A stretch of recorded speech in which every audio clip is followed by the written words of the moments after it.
పాఠశాల కళల నుంచే ఒక విప్లవం ప్రారంభమవుతుంది, ఒక విప్లవాత్మకమైన ఆలోచన వస్తుంది. అందుకే తాను పడ్డ ఇబ్బందుల నుంచి రాసుకున్న ఆ పుస్తకాన్ని ఆ లెక్చరర్ చూస్తే ఆ లెక్చరర్ ఆ పుస్తకాన్ని చూసి ఏమంటారు తెలుసా? అసలు నీవు చేసిన లెక్కలు చూస్తే నాకు ఇప్పటిదాకా ఈ కాలేజీలో పనిచేస్తున్న ఏ లెక్చరర్కి తెలియవు ఆ విషయాలు. నీకు అడ్మిషన్ మా కాలేజీ ఫ్రీగా ఇస్తుంది చెప్పేసి అడ్మిషన్ ఇవ్వడం జరుగుతుంది, ఫ్రీగా అడ్మిషన్ వస్తుంది. ఆ తర్వాత మద్రాసు నుంచి ఉన్నత చదువు అయిపోయిన తర్వాత ఊరికి వస్తాడు. వాళ్ళమ్మ చాలా ప్రేమ అనే మీద, నాన్న నీ చదువు లేకుండా సరే నీ ఇంటికి రాడు. అందుకే మొదటి నుంచి చదవడం ఇష్టం లేదు. వాళ్ళమ్మ బ్రాహ్మణ కుటుంబంలో పుట్టిండు, సునాతంగా పెంచిండ్రు. మద్రాసు నుంచి ఇంటికి వచ్చిన తర్వాత తనకు ఉద్యోగం వెతుక్కోవాలనుకుంటాడు. ఆ ఉద్యోగానికి ఒక కంపెనీ దగ్గరికి వెళ్ళి కలుస్తాడు.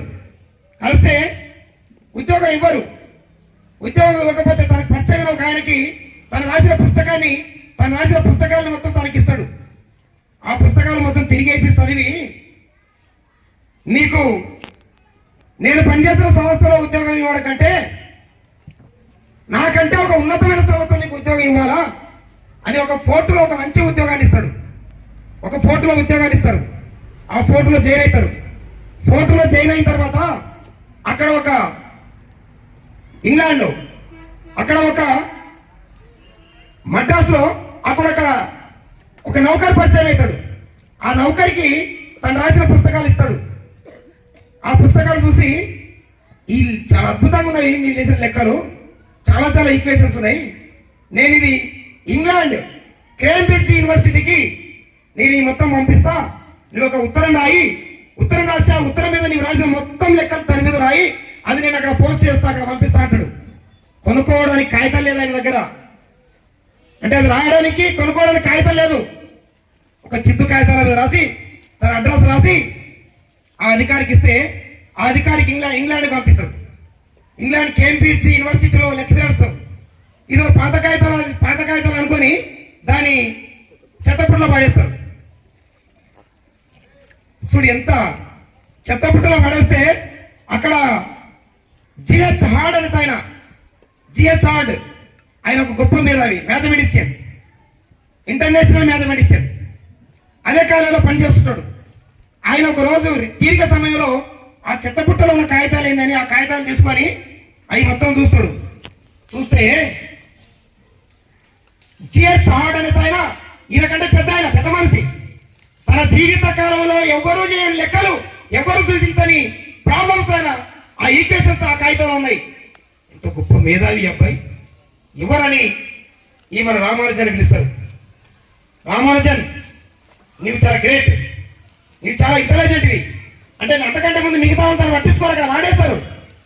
నీవు చాలా ఇంటెలిజెంట్వి, నేను నీకు కితాబ్ ఇస్తున్నా. అదేంటంటే ఈ ప్రపంచంలో మ్యాథమెటిక్స్కి ఎవరికైనా 100కు 100 మార్కులు వేయాలంటే నాకు అనుభవం ఉన్న కాడికి రామానుజన్ తప్ప ఇంకొకటి వేయడానికి వీల్లేదు అంటాడు. అది మన భారతదేశ ఖ్యాతి, అది మన భారతదేశ కీర్తి కిరీటాన్ని ప్రపంచంలో దిగ్గజేసినటువంటి ఒక గొప్ప మేధావి, ఒక గొప్ప మ్యాథమెటిషియన్ రామానుజన్. ఆ రామానుజన్ మనం ఎందుకు స్పీడ్గా తీసుకోవడం? అంత గొప్ప కార్యక్రమం కదా. అంటే ఇప్పుడు